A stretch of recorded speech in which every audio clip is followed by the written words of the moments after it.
First, perhaps I'll start with a brief summary of the events that occurred over the weekend. Let me start by stating that investigators have arrested and charged 49-year-old Guido Amsel of Winnipeg. He's been charged at this point with 2 counts of attempted murder, 1 count of aggravated assault to the possession of explosives into custody last evening. This investigation, of course, began with the explosion at the Peterson King law firm on Friday morning. That explosion severely injured Maria Matusas. She remains in hospital, recovering from extensive upper body injuries. Her condition has stabilized, and she has been able to speak with investigators in this matter. Later that day, employees at the law firm of Monk Goodwin self-evacuated from their office and notified police of concerns that they had. Ms. Matusas was a former employee of that firm. This location was attended by police and secured and cleared by our bomb unit with the assistance of the RCMP. This was done largely precautionary. There were no suspicious items or packages discovered at 444 St. Mary's. Investigators followed up leads throughout the night. On Saturday afternoon, police were alerted to a suspicious package at a business on Washington Avenue. The package was addressed to a woman who had been involved in a long-standing legal dispute with the suspect. Bomb unit members to deal with the suspicious package, which was neutralized using a water cannon.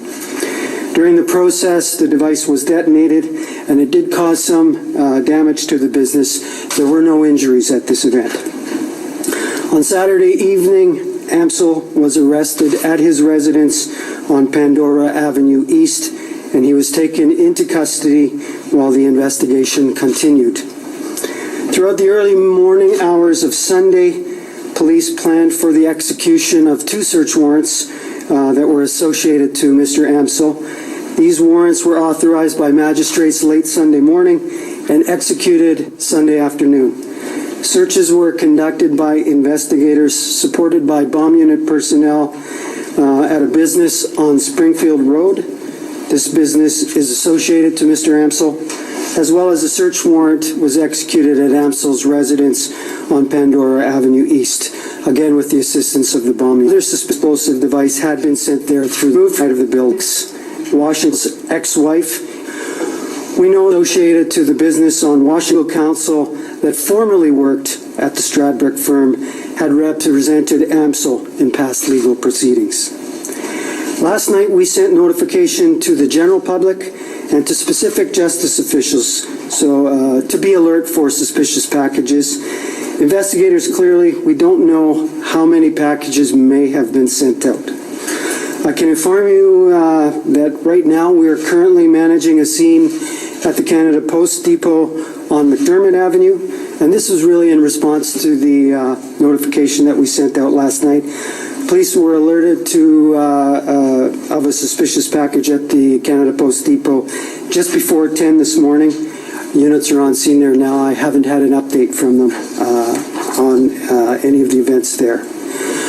Police are concerned that other packages may have been sent out to other legal counsel or justice officials who have dealt with Amsel.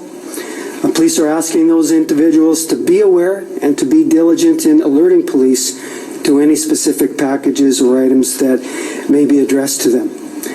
The devices that have been discovered have had very distinct packaging and lettering. Police are imploring extreme caution if any suspicious packages are discovered. Now, all of the discovered packages are believed to have been sent through Canada Post on June 29th or June 30th, and it's believed that the packages would have been delivered on July 2nd or July 3rd. Please don't handle the packages and contact police immediately. I'd be remiss if I didn't acknowledge the efforts of our major crime investigators, Kent, to bring Mr. Amsel. I'd also like to thank the incident commanders, the bomb unit members of both the Winnipeg Police Service and the RCMP, in addition to all the folks in General Patrol and the forensic services. The forensic evidence gathered would not have been possible without their efforts. Our uniformed police officers responded swiftly to ensure that all suspicious calls were handled professionally and that public safety was paramount. Lastly, the support of the chief, the police board, and the mayor's office, and provincial justice officials has been unparalleled. This is still, I won't say early stages any longer, but certainly there's still a lot of work to be done. Scenes are still being managed even as we speak today. So I'll try to answer some questions, but bear in mind this is an ongoing investigation. On Washington Avenue, was that targeting Mr. Amsel's ex-wife? Certainly it would appear that business is associated to his ex-wife, so that's a theory that we'll be running. Do you know how many other packages there might be, how long this might go on for, how many other people might have been targeted? No, we don't. Certainly we've taken steps to alert any legal counsel or justice officials that have had dealings with Mr. Amsel, but we don't have any specific information. Do you have a sense of these two packages on Washington and Stradbrook? Was this just a case of your officers getting to them before the targets? Do you know the timeline? Were they ever handled by the targets and just simply not opened, or was it a case of you getting to them first? I believe we were alerted. No one would have handled them, at least not the people that they were addressed to. We were fortunate to be able to intercept those packages before they went through. Can you elaborate on the recent package is addressed to a member of the media? Pardon me? Is the most recent package addressed to a member of the media? The only packages that I've commented on here are the ones through the weekend. I know there's a scene going on in the depot, but I haven't had any update at all. What are the explosive devices? I know you said yesterday you couldn't talk much about them. Can you tell us at all how they're put together, what they look like? I really can't. All of that work is ongoing with the bomb unit and the forensic examinations that go on. That's the kind of stuff that takes days and weeks to put together. These devices that the K-9 unit could pick up on, any thought to sweeping other Canada Post offices, that sort of thing? Certainly that's ongoing, and we are certainly prepared for any further calls that may come in. I'll leave it to the experts to determine the best way to deal with that. The accused have prior history with police, any prior criminal involvement, any red flags that have come up in the past about this? No, we have had no previous contact with Mr. Amsel. Does the police believe right now that he's worked alone in this? Certainly we're not ruling anything out, but we have nothing to suggest other people were involved. Do you know who it was? Do you know, and can you say who was being targeted at the law firm on Stradbrook?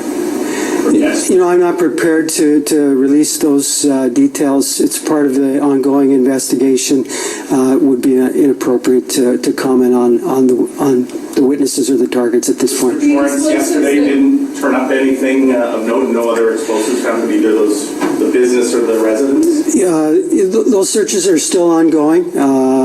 Again, from an evidentiary point of view, I wouldn't be prepared to comment on that, but I can tell you that we still have people on scene continuing on with those searches. Were the explosives designed to detonate upon opening of the mail, or was there, can you talk a little bit with the trigger? Again, that's going to be for the forensic analysis. I really don't know that much about the specific explosives themselves. Is there any update on the condition of Ms. Matusas? The last I had heard, she had underwent some surgery. She's stable. I haven't had an update in terms of any further prognosis. Where is the suspect's ex-wife? Where is she? She's in Winnipeg? Yeah, she resides in Winnipeg. I know you said you spoke to Ms. Matusas when you spoke to us yesterday, that you'd spoken to her. Have you spoken to her at all since? Do you plan to continue to be in contact with her as you investigate this case? I certainly would leave that up to the investigators. If they need to follow up with her, I'm sure they will. In relation to the McDermott incident, I know you said that you couldn't give a lot of details, but you had said in the release yesterday, or the release said that there was distinct writing on the packaging. Yes. Is that, can we say that there was distinct writing on this package? I haven't really had an update from, that occurred only an hour ago. We've been preparing for this, frankly, so I haven't had any information come back from the officers at the scene. Speaking of how you're able to prepare for so many reports of suspicious packages, you mentioned on Friday you do have only one login, you call them the RCMP. When it comes to police resources, how are you managing some calls that you've gotten? Well, there have been several suspicious calls. Fortunately, most of them have been unfounded.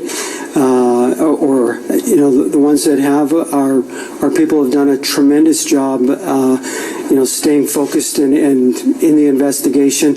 We had tremendous assistance from the RCMP, and between the two units, with some breaks through the weekend, they've managed the multiple scenes through a lot of different kinds of weather all weekend long. So they've done an admirable job. Is there any truth to reports that when police took Mr. Amsel into custody, some sort of list was found with people on it that he named that had wronged him or that he was targeting or anything like that? Can you comment on that? Well, I certainly read that as well.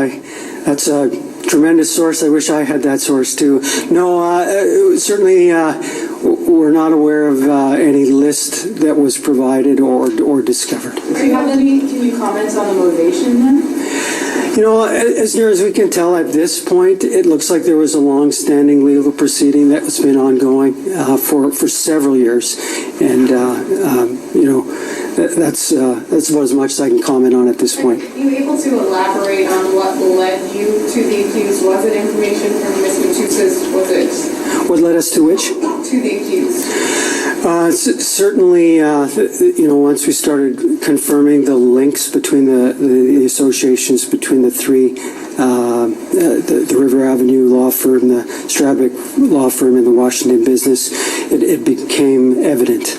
How do you assess the level of technical sophistication in the construction of these devices? So again, it's early on for the forensic investigation, but I'm told it's pretty sophisticated. Were there any suspicious packages found wherever his ex-wife either works or lives? Certainly the business I already referenced, the businesses associated to her, that package was discovered by her bombing. Is he cooperating with police? Are you interviewing him still? What's his level of cooperation? So he's in custody with us for the better part of 24 hours through Saturday, Sunday. He's remanded into custody right now at the remand center. Our investigators had the opportunity to interview him. What is written on the packages? Pardon me? What is written on the packages? They're just addressed to people with an address. And what makes them specifically recognizable? The block lettering that was unique. Would it have been difficult, how difficult would it have been to send these packages just through Canada Post, as it's been indicated that they have screening, that sort of thing? Does that speak to the sophistication of them? I'm certainly not aware in any detail of Canada Post processes. Maybe that's a question for them. Are you looking into how they were able to be mailed? Certainly, we've had contact with Canada Post, and it'll form part of the investigation. Sort of just as a Mike, follow-up. we're going to have to wrap this up shortly. I understand there's a lot of questions, but many of these are technical in nature. And so 2 more questions, and then we'll have to wrap it up. Could these packages, or how likely is it that they could have detonated accidentally in the course of being transferred to the location? I'm sure that was a risk. Again, I think our forensic people will be in a better position to comment on that once they've had an opportunity to analyze. How long do you expect, you say you don't know how many packages are out there, how long do you expect people to be on some high alert and see these kinds of evacuations and alarms, whether they're false or... So in large part, we're going by the timelines that have kind of established themselves last week. We know we had the holiday on Wednesday. We believe the packages that we've intercepted were put into the post on the Monday or the Tuesday. We think they were delivered on the Thursday or Friday. By and large, he's been in our custody now since Saturday. We're aware that, with the Canada Day holiday, many people may have been off, for that extended period. That's really why we've tried to heighten as much awareness as we can so that when people are managing mail, they're aware of that. So, yeah, I would expect that if we're going to see any more packages, they would probably emerge in the next day or so. Thank you very much. Reacted to this? I haven't had direct contact with them. I know our investigators have. Thank you very much for your cooperation and attending.